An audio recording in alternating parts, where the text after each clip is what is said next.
Hi, everybody. Chris Samartage here, Brotherhood of Light Show Current YouTube channel, and we're going to continue a new series on psychedelic bands of the 60s.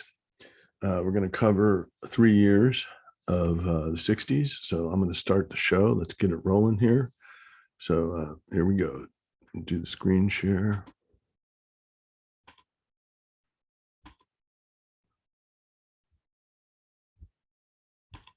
Okay, here we go.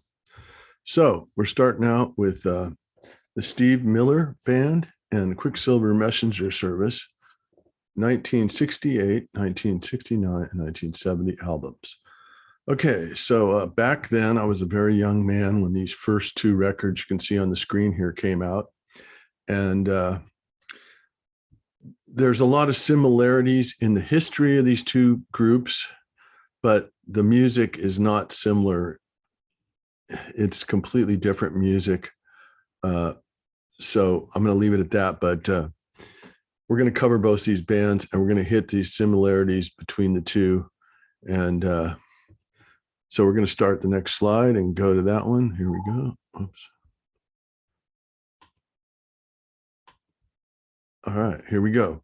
So on the left, we have the Steve Miller Band, and on the right, we have Quicksilver Messenger Service. And the one thing that they shared in common, first thing was that they played at the Fillmore Auditorium, and Steve Miller was calling himself the Steve Miller Blues Band. And these three posters on the left, which you can see, these all say Steve Miller Blues Band. And he opened up for Chuck Berry, and the traditional thing was the opening acts would always back the Chuck Berry band because it would be the Chuck Berry band for the particular show. Bruce Springsteen did it. Steve Miller did it here. And then Quicksilver was a Marin County band, and they ended up playing headlining in 66. Both these bands were involved with these concerts in 1966. And Quicksilver was kind of headlining the Family Dog and the Fillmore in the early days because they were like the local favorite jam band. Okay, so the other thing these two bands shared in common was they both were asked to play at the Monterey Pop Festival in June of 1967 as afternoon guest stars, the new up-and-comer bands. So they share that, and they also were on this album together, the original motion picture soundtrack for Revolution, and Quicksilver Messenger Service played Codine, and Steve Miller did Mercury Blues, which is a classic. A lot of rock bands play today. Also, after that, they both sort of got simultaneous record deals from Capitol Records, and Miller signed a five album contract, and he got complete artistic creativity for the album, studio, whatever, probably picking artwork, I don't know, but probably the whole 9 yards, because they were looking for psychedelic bands. And then Quicksilver, even though they had been playing for 2 years at the Fillmore headlining, they held out and got a deal with Capitol too, and got a really good deal. They just didn't jump on the first thing that came along. These are all the things that these bands, they both released the albums that you saw on the first page in 1968. Okay, Steve Miller was in June, and Quicksilver released in May. So those are the similarities. Now we're going to go to the Steve Miller Band. Here we go. So here is the Steve Miller Band, and we're going to do a little bit of history on him. Steve Miller's the guy in the middle, and so he was a young musician in Texas when he was 10 and 12 years old. He played blues. Blues was traditional music down there back then. And then he moved up and went to college in Milwaukee, and Madison, actually. He went to school in Madison, and Boss Skaggs was playing in a band with him. Boss Skaggs is this guy on the left here. And they were playing together in a college band. So then Steve Miller quit college and moved to Chicago and formed a Chicago blues band. Okay. Since he was already a blues musician. And the blues artists of the day were not as popular in the late 60s. So, or mid 60s. So they ended up all playing these nightclubs, like, down in Chicago, West Side or whatever, North, South Side, wherever they were, like Muddy Waters, Otis Rush, James Cotton, John Lee Hooker, and then Steve Miller was actually competing with these guys and playing in these clubs. So in 1966, the place to be was San Francisco, if you were a musician. So Miller moved out there, put together the Steve Miller Blues Band, got the album record deal, and then put together this band with his old guy, Boss Skaggs, which you can see on the left there.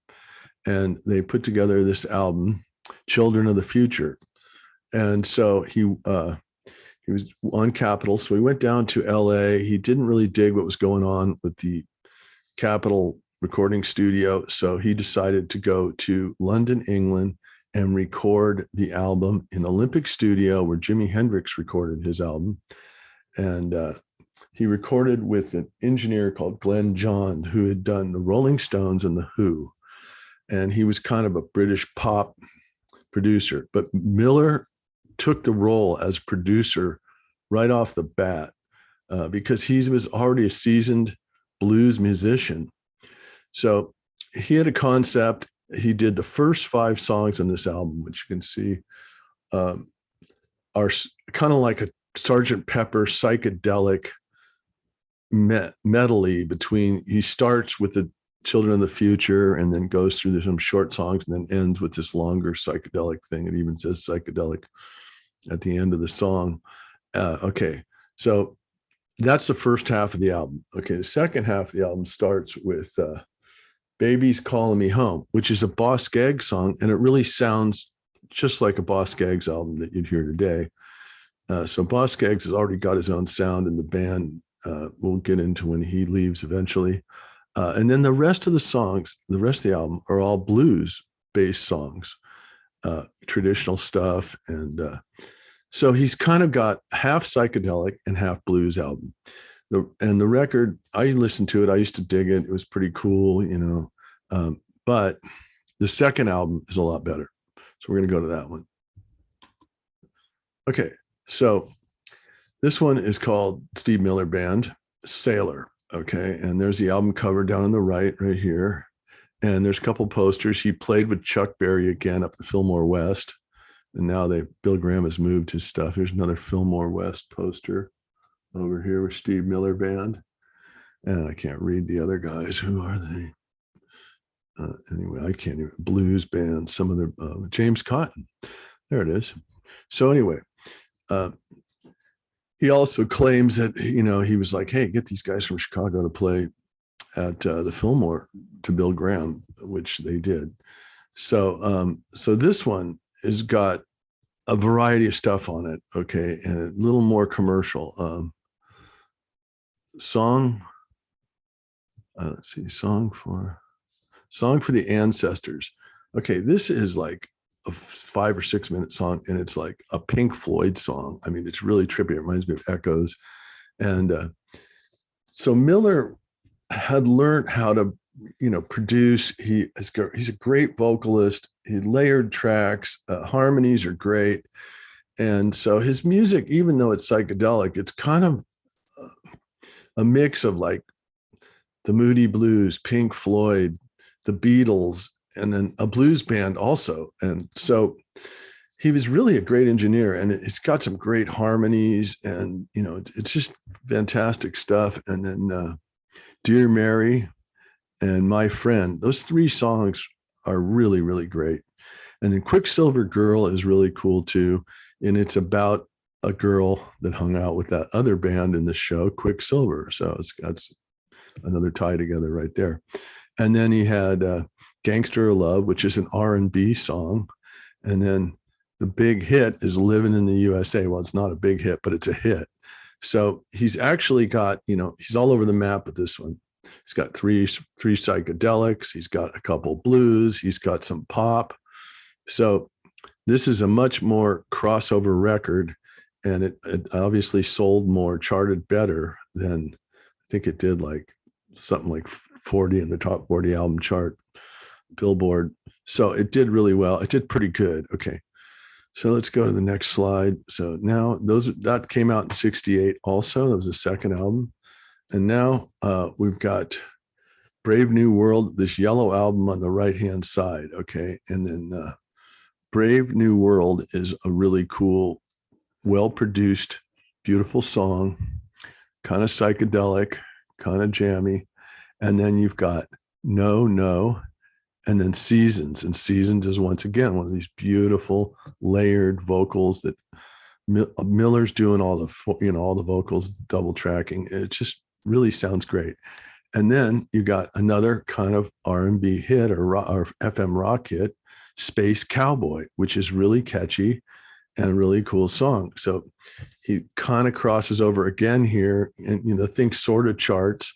All right, and to the left here we've got Steve Miller playing with Sly and the Family Stone at the Fillmore West, and then we got Your Saving Grace, and that is a second album he puts out in 1969, and it's got Your Saving Grace and Motherless Children are the two kind of soft rock, trippy songs. And then the rest is kind of this classic R&B or trying to write hits, Steve Miller style. And then you've got Steve Miller 5, which is the one with the light show picture. This is our friend of mine's light show, Joshua White. And that's at the film, taken at the Fillmore East. And the song from there is Going to Mexico. That's kind of like the semi-hit off this record. So Miller is playing the, FM rock, Fillmore's 2,000 seat theater circuit. And, he's making a living, he's doing well, but he's not becoming, a major rock star. And the label is kind of going, well, man, you got to have some hits here. We're going to have to lose you. So he's having a problem with distributing, he's claiming. So we're going to move on to Quicksilver, and then we'll get back to Steve Miller later career in 73 and 4. Okay, so here is Quicksilver Messenger Service. So this album came out the same time as that first Steve Miller album. It's just called Quicksilver Messenger Service. There's the band down here at the bottom, and they're in the Marin Hills there. And here's the back cover. And there is some songs that are rock songs that have lyrics and are kind of 60s flavored music, okay, with Freiberg, who is a folk guy, and Gary Duncan singing. But they're not the greatest singers, okay? They're just, they're sufficient. But this basically in kind of an instrumental jam band, and they have two giant, large tracks. And as you can see, these two guitar players, John Cipollina and Gary Duncan, are kind of like, good looking guys. And they're kind of like the rock star guitar slinger attitude. And that's this band kind of vibe, and they do this song called Gold and Silver where they trade off leads. And it's kind of like, well, it's a take on Take 5, but it's kind of a proto Allman Brothers sound. Okay. It's just heavy guitar jamming, two guys going in and out, playing off each other. And then on the backside, they do the song The Fool, which is a 20-minute song. And it's got like complete wah-wah pedals and special effects, and they're just trippy, weird vocal echoes and stuff. And it is just great. I loved listening to it when I was a young kid. It just, takes you on a psychedelic trip along with their next record. So here we go. So now we're going to go to, here they are playing at the Fillmore, and this is an old shot. You can see the speakers on the wall. That's like 1966. And then this is John playing up at Winterland with the rear projection screen, a Liquid Light Show, probably Brotherhood of Light, my light show company. Okay, so here's his rig. He's got two solid state amplifiers. He's got a tube amp up here. He had some tweeter horns built on the top. And then he's got this SG with these pearl inlays that he did himself on the neck, which is highly unusual. And then he's got these Batman pick guards, and you can see there's a really cool one around the Bigsby whammy bar. So he builds this beautiful custom guitar. And as you can see on the left, they kind of have this Wild West kind of guitar slinger, gunslinger attitude. And they release Happy Trails, which is basically 2 songs. And they're the Bo Diddley 2-chord riff songs with the drum beat, dun, dun, dun, dun, dun. And they just jam on both of them. Who Do You Love is one where it's the whole side, and it's supposedly recorded live at the Fillmores.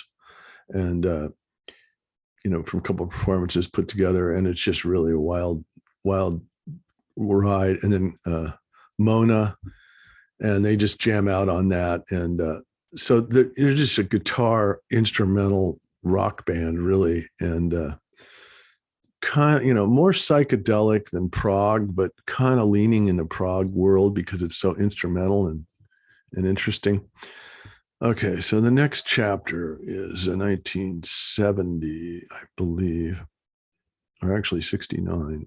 Okay, so then this Green album called Shady Grove, Gary Duncan here leaves the band for a while, and they get Nicky Hopkins, who's a keyboard player for Jeff Beck and Rolling Stones, to come in and play piano. And the one song they do is Edward the Mad Shirt Grinder, which is a 9-minute song, and it's a piano and guitar jam song. It's pretty cool. It's my favorite song on the album. The rest of the album is kind of not memorable. Okay, so then they put another album out in that year. I think it's 70 now. So this guy right here, the singer, and he Dino Valenti is his name. He was a folk singer from New York. He's pretty famous in the scene back in 66. He gets busted. He's in jail for possession of marijuana. He gets out and he joins Quicksilver. So then Gary Duncan comes back, Greg Elmore on drums, Nicky Hopkins on piano, John Cipollina on guitar, David Freiberg, and Dino Valenti on vocals. And he's a songwriter. So there's a lot more songs on it. So there's 2 songs in particular I'm going to hit here. His big hit was called Fresh Air. I think it hit number 27 or 24 on the charts. So they actually had a hit record to some degree. And the album is called Just for Love. There's the title. And then John writes a song called Cobra, which is a guitar instrumental, which is really cool, and it's very proggy, aggressive guitar music. So there's John right there playing his beautiful SGs. And we're going to go to the next Quicksilver slide. So they also release another album, and Gary leaves the band, and Dino Valenti writes the music. It's called What About Me? Okay, self-centered, huh? Anyway, he writes this album, What About Me? I didn't really care for it. That's their last album in the 70s, in 1970. And then they got back together in 1973, and they did this jam at Winterland, and that was the original band when they had, you had the guitar feed again.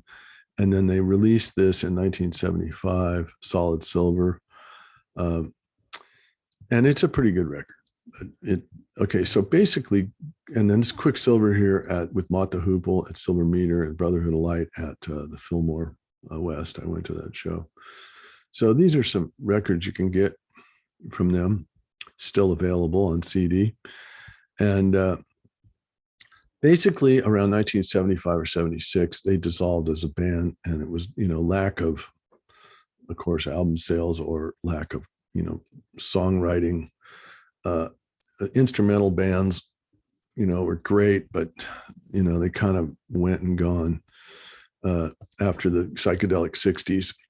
Okay, so now we're going to go back to Steve Miller. And so 73, 74, he releases The Joker. It's this green record up here with his mask on, this Joker mask. And he kind of calls it the FM rock ghetto, meaning he's on FM stations getting some pretty good play. His albums are, maybe in the top 50 consistently, but he's not, selling millions. He's touring at the Fillmore circuit at 2,000 seat theaters. he comes back from the tour of the Joker, and he has hit #2 on the charts, and he gets a huge royalty check from this record. And so he goes back in Marin County and goes in seclusion and starts writing music. And so he wrote like 25 songs, and he went and recorded them, like rough tracked them in. And then he went back in his home studio and did all, worked out all the other layers and tracks. He's self-producing these records. And then he goes back and gets musicians and people and then finishes the albums. So he's got 2 albums in the can, and he releases Fly Like an Eagle, and it goes to #2, and it has 3 hits on it. And then Book of Dreams also has 3 hits on it, and that's released the next year. So he becomes the mega hit making, FM rock guy from San Francisco Bay Area, and just, goes worldwide. He's just, he made it, and his ability of writing these songs. But if you want to get into Steve Miller, and everybody's heard this greatest hits album, I'm sure, with all these songs on it, Jungle Love, Fly Like an Eagle, Jet Airliner, Wild Mountain Honey, the Steak, Rock Me. I mean, it's all great stuff. But I would suggest to go back and listen to these 2 catalogs of Quicksilver and Steve Miller if you want to hear some vintage, trippy, beautiful music.